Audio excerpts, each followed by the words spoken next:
इस कार्यक्रम के पुण्यार्चक हैं श्रीमती सुगंधी बाई, श्री विजय कुमार जी, श्रीमती कमलेश, श्री संतोष कुमार, श्रीमती मीना जी, श्री प्रमोद कुमार जैन, श्रीमती श्वेता, श्री नवीन कुमार, श्रीमती कविता जी, शैलेश, सपन, अमन, हर्षित, कुहू, अंशिका, पीहू जैन, श्रीमती सुरेखा, श्री सुभाष कुमार जैन, अंशिका जैन एवं समस्त परिवार बहेरियावाला, निवासी सागर मध्य प्रदेश एवं नारायणपुर छत्तीसगढ़।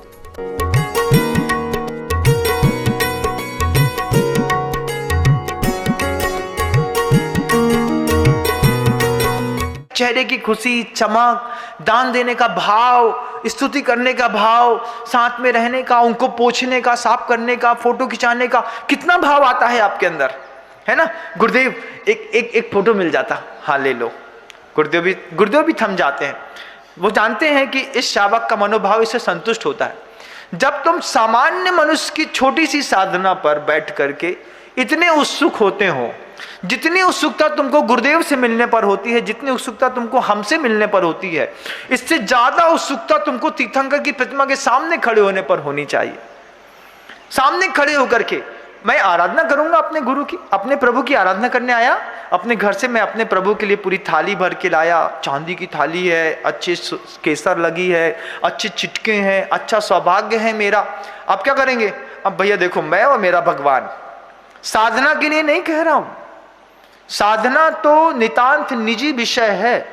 साधना के मार्ग पर उतरा हुआ व्यक्ति निश्चय में जाकर के अपने आप शांत हो जाता है। लेकिन जब हम निश्चय में जाना नहीं चाहते हैं, जब हम व्यवहार में सब देख रहे हैं, पत्नी है, परिवार है, पुत्र है, स्त्री है, पैसा है, प्रॉपर्टी है, बैंक बैलेंस है, सब मैनेज करना है, तो उस समय साधना की जरूरत नहीं पड़ती बंधु, उस समय आराधना की जरूरत पड़ती है।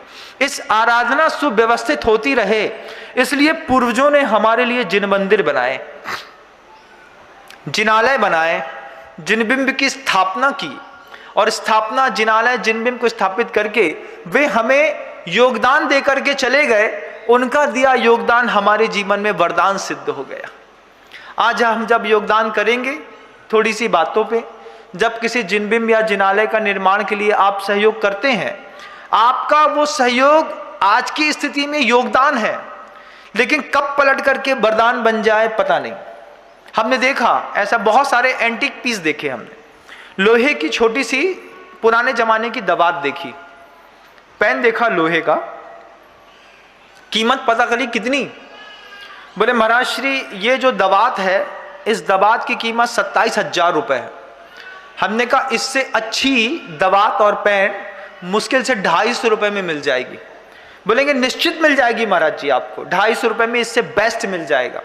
लेकिन ये जो पुरानी चीज है, इसके पुराने होने के कारण इसकी कीमत बढ़ी। तुम्हारा धन आज जो आप 100-200 ग्राम, 300 ग्राम, 500 ग्राम चांदी अजितनाथ भगवान के दरबार में निरंतर, क्योंकि परिकर पूरा चांदी का बनाने का गुरुदेव का ऐसा आशीर्वाद प्राप्त है कमेटी को, आप राशि देते हैं। आज आपकी 200 ग्राम चांदी है, आप यहाँ पे दान देके चले गए, लेकिन जिस दिन वो जिनालय में स्थापित हो जाएगी, जितने दिन पुरानी होती जाएगी, अपने आप आपकी चांदी की कीमत हीरे की कीमत में बदलती चली जाएगी। आने वाले समय पे जब जनता आकर के उसको देखेगी, बोलेगी ये डेकोरेशन, ये कार्विंग, इस चांदी की कीमत बोले कोई तोल मोल नहीं है। खजुराहो में हजारों मॉन्यूमेंट्स पड़े हैं जिसको हम देखना पसंद नहीं करते। विदेशों में एक एक मॉन्यूमेंट्स की कीमत 1.25 करोड़ रुपए। क्यों? पाषाण प्रतिमा प्रतिष्ठाएं जितनी पुरानी होती चली जाती हैं, साधु जितना पुराना होता चला जाता है, उतना प्रसिद्ध और सिद्ध दोनों होता चला जाता है बंधु। और ये सिद्ध, आपका धन भी सिद्ध होता चला जाता है जिनालयों में लग करके। अब आप किसी भी पर्याय में जाइएगा, दान का पुण्य आपका पीछा नहीं छोड़ेगा, और अपमान का और लोभ का पुण्य भी, पाप भी आपका पीछा नहीं छोड़ने वाला है।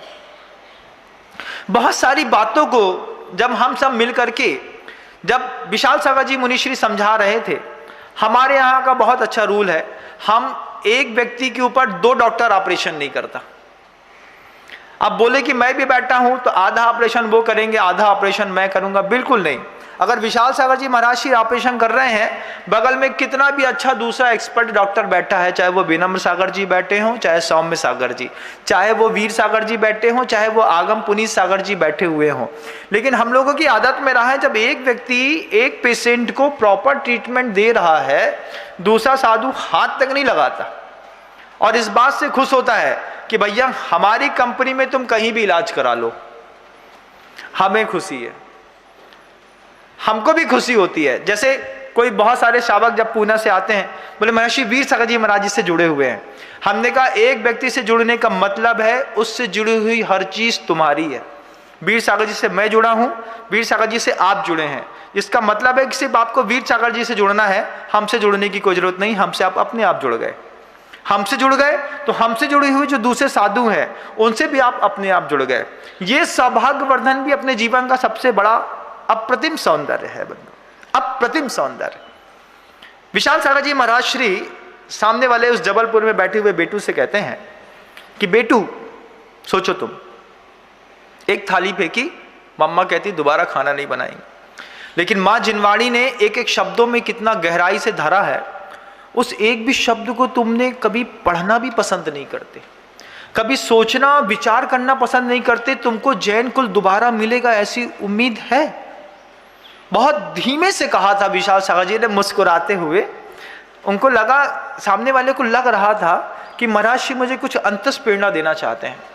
फिर उन्होंने जब ये सारी चीजें बता दी, नमोस्तु का विज्ञान बता दिया, मंदिर का विज्ञान बता दिया, शांति धारा का विज्ञान बता दिया, साधना का विज्ञान बता दिया, आराधना का विज्ञान बता दिया, जैन शासन का विज्ञान बता दिया, ताकत बता दी, और फिर उनसे कहा कि तुमने पिछले 35 सालों से जिनवाणी नाली में फेंक के रखी है।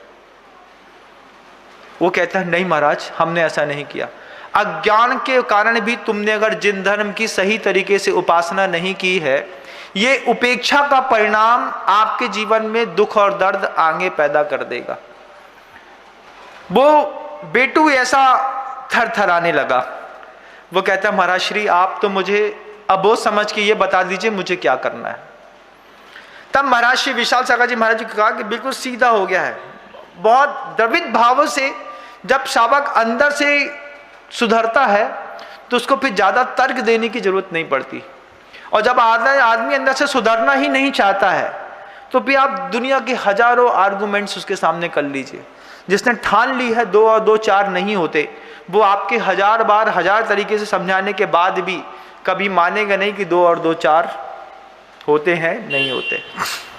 जब वो बेटो बिल्कुल सीधा हो गया तब विशाल सागर जी महाराज जी ने बहुत सीधे सरल हृदय में समझाया कि घर से कल से सोले के धोती दुपट्टा पहन करके मंदिर आना है। 35 मिनट लगेंगे मात्र। 15 मिनट पहले उठ जाओ और 15 मिनट अपने दूसरे कार्यक्रम को लेट कर दो। 35 मिनटों में भगवान का पूजन, अभिषेक, शांति धारा सब होकर के मंदिर जाएगी। ये तुम्हारा पहला कर्तव्य है, तुम स्वीकार कर लो, मुझे अच्छा लगेगा। बेटू बोलता है महाराज जी 9 बार नमोकार मंत्र पढ़ते हैं, कायोत्सर्ग करते हैं। जैसे ही, अब बात तो याद रहती है आप लोग को, कायोत्सर्ग सब तो याद है। जैसे ही विशाल सागर जी सामने उस बेटू ने कहा कि हम कायोत्सर्ग कर लेते हैं कि हम इतना रोज करेंगे, तब विशाल सागर जी फिर बोले कायोत्सर्ग की कीमत पता है?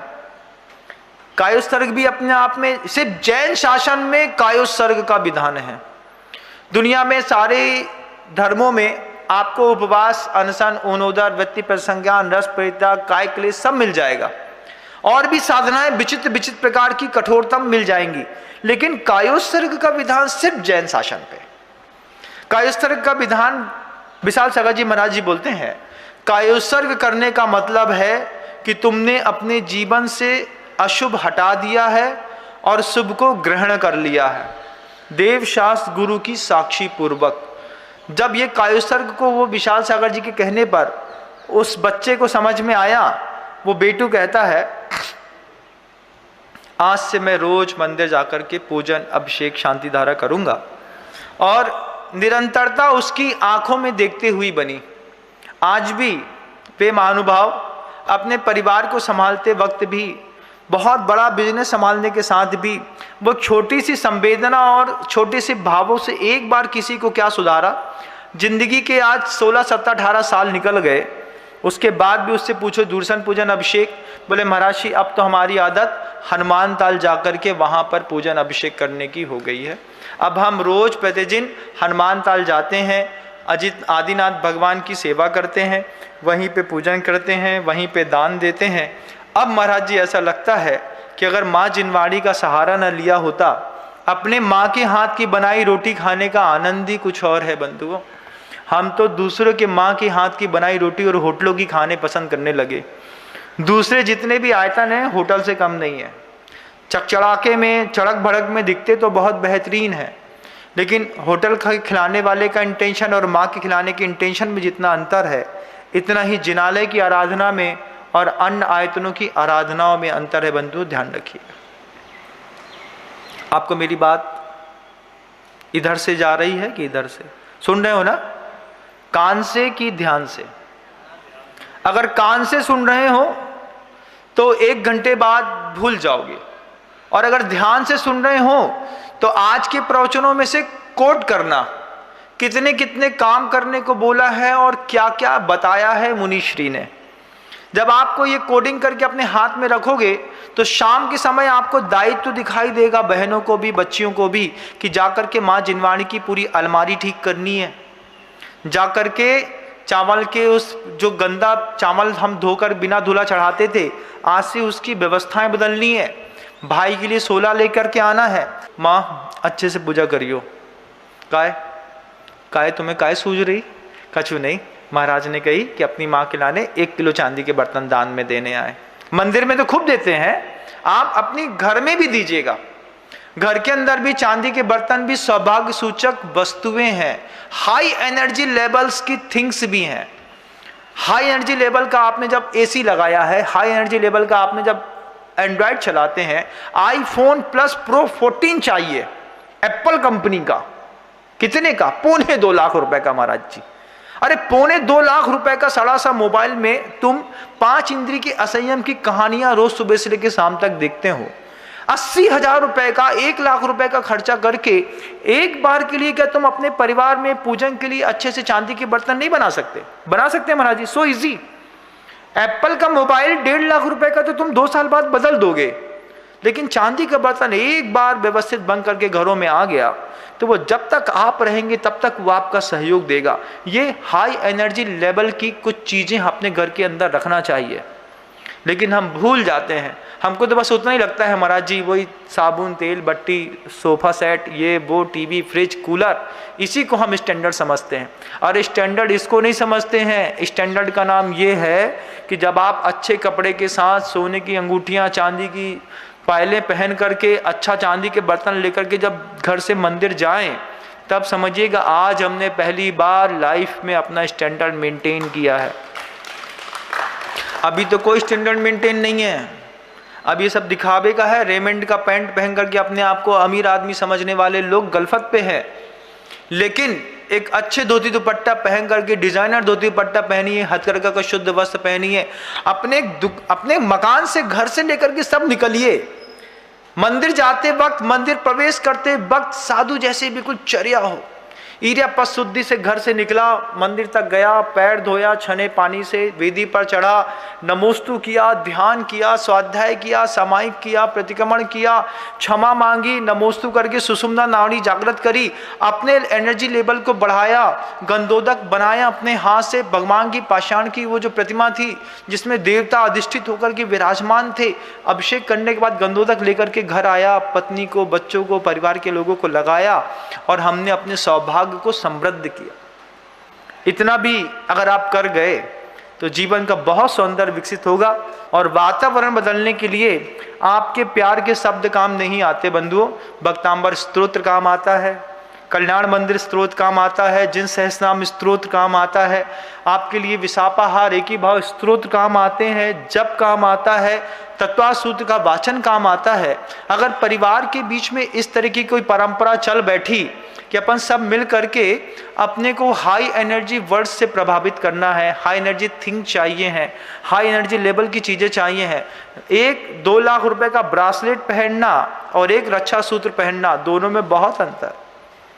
एक गंधोदक से शुद्ध और पवित्र होकर के आपने स्वयं अपने हाथ से बांधा है, कि इससे मेरे मनोभावों की सुरक्षा होती रहेगी। कई बार लोग हाथों में स्वास्तिक गुदवा लेते, पिछले जो लोग पुराने लोग थे स्वास्तिक गुदवा लेते थे, उनसे पूछा क्यों तुमने इसमें ओम और स्वास्तिक गुदवा लिया? बोले बस ये सोच के गुदवा लिया कि इस हाथ से कभी पाप नहीं करेंगे। ऐसा इतनी ऊंची विचारधारा रहती थी लोगों की कि अपने हाथ पे इस पोषण पर उन्होंने स्वास्तिक गुदवा लिया, नमो अनंताणाम लिख दिया है, ओम बना दिया है, तो उनका सौगंध रहती थी जिस हाथ में हमने ओम लिख दिया, इस ओम से दुनिया में हम कभी पाप नहीं करेंगे। इतना साधना गृहस्थ की रहती थी। आज तो हर चीज का ऐसा अपमान कर देते हैं। यहाँ बाजुओं में आप जब जैन शासन का टैटू बनवाते हैं, भवानी की मूर्ति बना लेते हैं, शिव जी की आप लिंग बना लेते हैं, या फिर आप स्वास्तिक बना लेते हैं, विष्णु की प्रतिमा बना लेते हैं, रामचंद्र जी की मूर्ति बना लेते हैं। संकल्प करना पड़ता है हिंदू सनातनी वैदिक जैन को इस बात का कि जिस अंग में हमने चित्र में भी प्रभु की स्थापना कर दी है, उस अंग से हम अब दुरुपयोग और उसका अपमान नहीं होने देंगे। नहीं तो टैटू बनाने से पहले सावधान। शिव का टैटू यहाँ पे बना दिया, शिव जी बना दिए, ब्रह्मा बना दिए, आदि महाशिव बना दिया। अब उसी हाथ से दुनिया भर के पाप करते हैं, उसका अपमान होता है, असिद्धि होती है, घर के अंदर बहुत बड़ी बड़ी कलह होती हैं, विरोध होता है, हिंसा होती है। वो त्रिशूल जो तुमने हाथ में बनाया था, वही त्रिशूल तुम्हारी छाती में फिर घोंपा जाता है। ध्यान रखना बंधु। इसलिए टैटू बनाने से पहले 1000 बार सोचना कि धार्मिक सिद्धांतों से जुड़ता हुआ टैटू मुझे अपनी बॉडी पे नहीं बनाना, और अगर बना लिया है तो फिर उस अंग का दुरुपयोग नहीं करना, और अगर दुरुपयोग हो रहा है और बनवा भी लिया है तो फिर उसको मॉडिफाई करा करके उसको दूसरा आकार दे लीजिए। लेकिन इस तरीके के भावों के साथ धार्मिक प्रतिष्ठित प्रतिष्ठानों के जो चिन्ह होते हैं वो देह पर नहीं बनाए जाते। जैसे नरेंद्र मोदी के ऊपर पूरी देश की जनता को विश्वास है। किस बात का विश्वास है? कि मोदी है तो मुमकिन है। आर्टिकल 376 हटा दिया, कश्मीर को भारत के दूसरे राज्यों के बराबर खड़ा कर दिया, नोटबंदी कर दी, रोडें बना दी, दुनिया को तरक्की कर दी। पूरे के पूरे भारतीय जनता के दिमाग में जैसे ये बात बहुत गहराई पे बैठी है कि मोदी है तो मुमकिन है।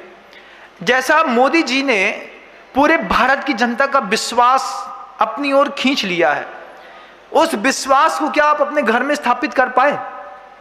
एक कभी सोचिएगा इस बात को भी, बहुत ज्वलंत विषय है कि जैसे आपका बच्चा है, आपकी पत्नी है, आपके परिवार के दूसरे लोग हैं, छोटा भाई है, बहू है, जेठानी है, देवरानी है, पिताजी हैं, दादा दादी हैं, संबंधों की भरमार है हमारे घर के अंदर। लेकिन क्या हमारे घर के अंदर कोई मोदी है जो घर के लोगों को इस बात का विश्वास दिला सके? मान लीजिए किसी ने कोई गड़बड़ी कर दी, बच्चे ने गड़बड़ी कर दी, लेकिन बच्चे को इस बात का विश्वास हो बड़े पापा हैं तो मुमकिन है, बड़ी मम्मी है तो मुमकिन है, बड़ा भाई है तो मुमकिन है। ऐसा एक मुमकिन की परिभाषा भी अपने घर के अंदर खींचने की कोशिश करिएगा। जिनवाणी है तो मुमकिन है बंधुओं, लेकिन अगर जिनवाणी घर के अंदर नहीं है तो बहुत कुछ आज भी आपके जीवन में नामुमकिन है। आप यहाँ वहाँ के भटकाव से अपने आप को विराम दे सकें और सच्चे देव, सच्चे शास्त्र और सच्चे गुरु की उपासना से आपके जीवन का और सौंदर्य विकसित हो। इन्हीं मंगलकारी भावनाओं के साथ गुरुदेव श्री विद्यासागर जी महाराज।